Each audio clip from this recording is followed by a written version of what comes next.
some people fall into the trap of they envision something, and then if something comes along that's not exactly what they envisioned, they resist that thing. So, and I would hope that none of them would have fallen into that trap to be like, like they become like kind of salty anti-Bitcoiners because it's not exactly what they envisioned or something. But aside from that trap, yes, I think all those people would have appreciated Bitcoin if they were here and around to see it.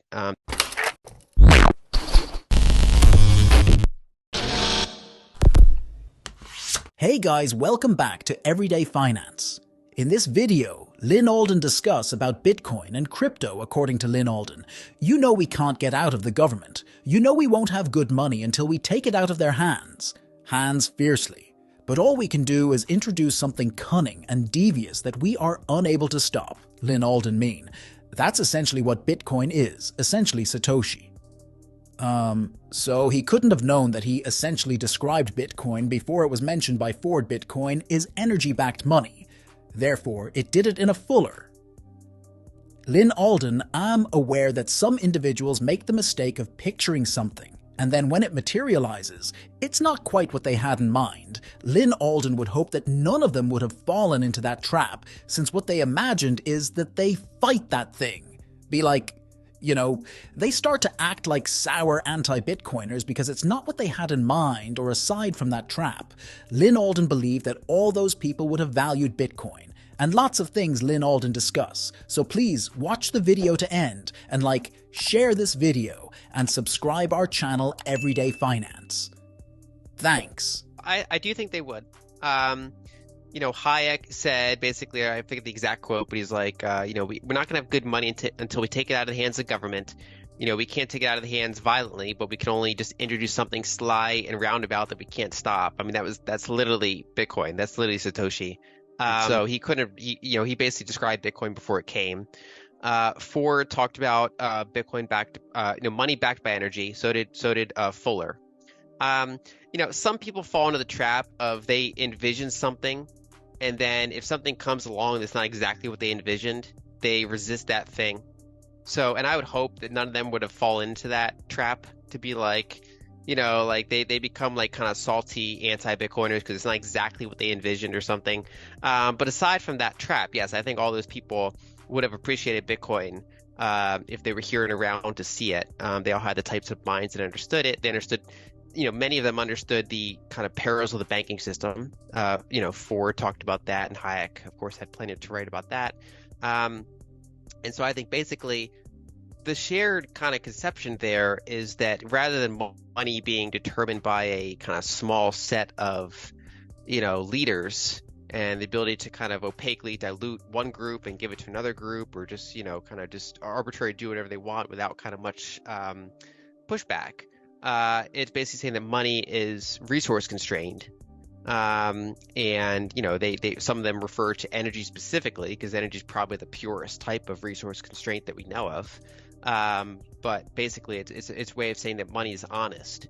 And energy is honest. I mean, the rules of physics are the most honest thing we have. And so to the extent that you can more directly attach money to energy, not in terms of abstraction like credit, it's one thing to have a promise. It's okay, here's a banknote that's backed by something that actually takes energy to make, versus the actual money itself is efficient and fast and useful enough that it's directly tied to money itself. And of course, there still could be, credit-based abstractions and things like that to help scale it or to help make it more convenient, but that the actual money itself has enough of those characteristics that it really kind of is hard to rehypothecate, hard to manipulate, and can kind of stand on its own 2 feet. Bitcoin cryptocurrency Lyn Alden believed that a portion of it is just plain grift and such. But if we take the most truthful representations of them, that is, the ones that are truthful, then wanting to experiment with new things, Lyn believed we essentially split into 2 categories.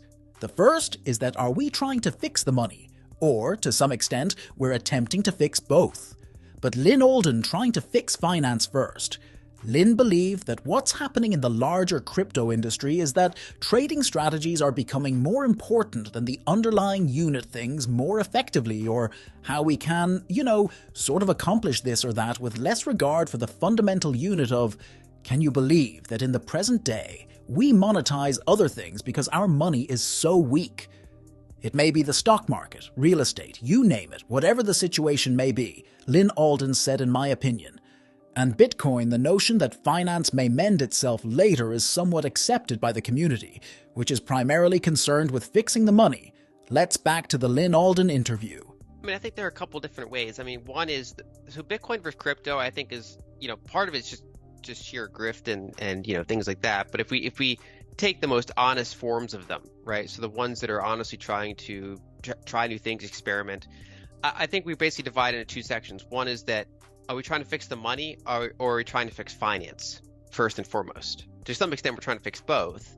But I think what we see in the broader crypto space is it's less about the underlying unit and more about how can we trade things more efficiently, or how can we, kind of do this or do that, and less about the underlying unit of itself. So in the modern era, because our money's so weak, we monetize other things. Right, it could be the stock market, it could be real estate, it could be, whatever the case may be.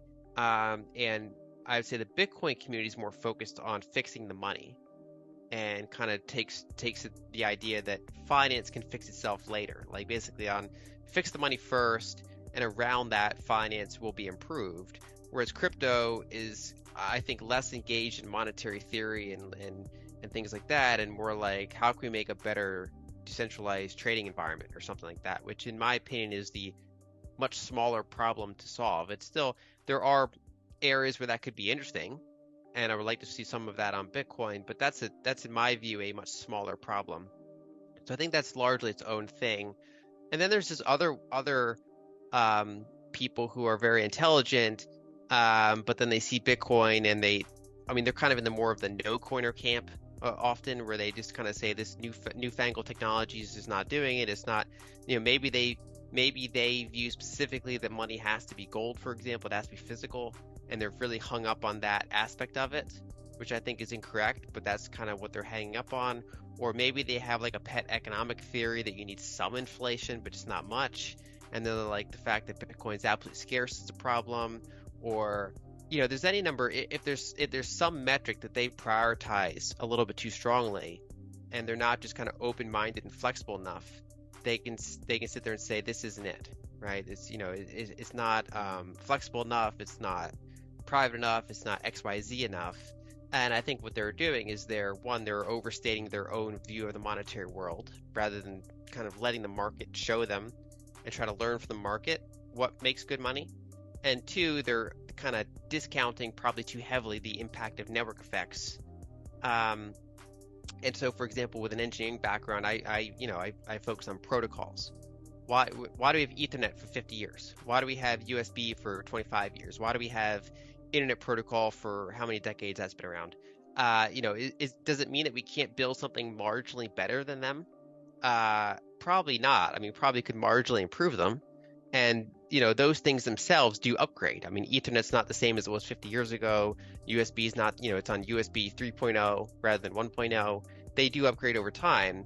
But if you're trying to start a new protocol, I figure out how to I made Ethernet that's 10% better than current Ethernet, right? It's like the form factor is just a tiny bit better, and this is better.